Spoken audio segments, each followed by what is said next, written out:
Welcome to Sridevi சமையல். இன்றைக்கி நம்ம சமையல் என்ன செய்ய போகிறோம் அப்படின்னா, இட்லி தோசைக்கு காம்பினேஷனாக கத்திரிக்காய் தக்காளி சட்னி செய்ய போகிறோங்க. வாங்க எப்படி செய்யலான்னு பார்க்கலாம். பாருங்கள், இட்லி தோசைக்கு சாதத்துக்கு நல்லா பொருத்தமான கத்திரிக்காய் தக்காளி கடைசல் எப்படி செய்யலாங்கிறத நம்ம பார்க்கலாங்க. குக்கரில் அடுப்பில் வச்சுருக்கேன். 2 டேபிள் ஸ்பூன் எண்ணெய் ஊற்றிக்கலாங்க. கடுகு போட்டுக்கலாம். 2 உளுந்து போட்டுக்கலாங்க. நல்லா பொரிஞ்சு வரட்டு. கடுகு உளுந்து பொரிஞ்சிச்சுங்க. 2 வரமிளகாய் போட்டுக்கலாம்.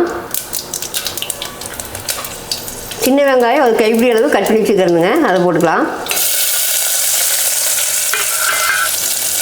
2 கொத்து கருவேப்பிள்ளைங்க கிள்ளி போட்டுக்கலாம். பாருங்கள், வெங்காயம் 2 நிமிஷம் வதக்கி விட்டேன்.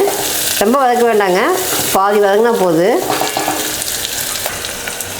அடுத்ததுங்க மீடியம் சைஸ் 6 கத்திரிக்காய் கட் பண்ணி வச்சுக்கிறேன், அதை போட்டுக்கலாம்.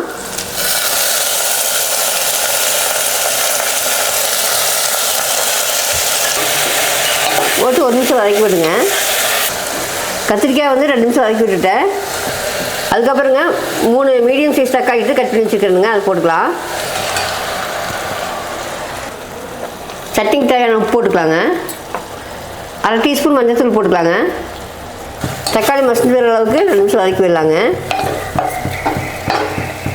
தக்காளி மசிஞ்சு வந்துடுச்சுங்க, 1 நிமிஷம் வதக்கி விட்டேன். இதுக்கப்புறம் ஒரு 1/2 டம்ளர் தண்ணி ஊற்றிக்கலாங்க. ரொம்ப ஊற்ற வேண்டாங்க, குக்கரில் நம்ம விசில் விடுறதுனால கம்மியாக ஊற்றினா போகுது. பாருங்கள், சட்னி கொதி வந்துடுச்சு. நான் மூடி போட்டு மூடிடலாங்க. பாருங்கள், ஆவி வந்துடுச்சு. வெயிட் போட்டுடலாம். நான் மீடியம் ஃப்ளேம்லேயே வச்சுங்க, ஒரு 5 விசில் விட்டு எடுத்துக்கலாம். பாருங்கள், மீடியம் ஃப்ளேம்லேயே வச்சு 5 விசில் விட்டு எடுத்தேன். வெயிட் போயிடுச்சு, எடுத்துடலாங்க.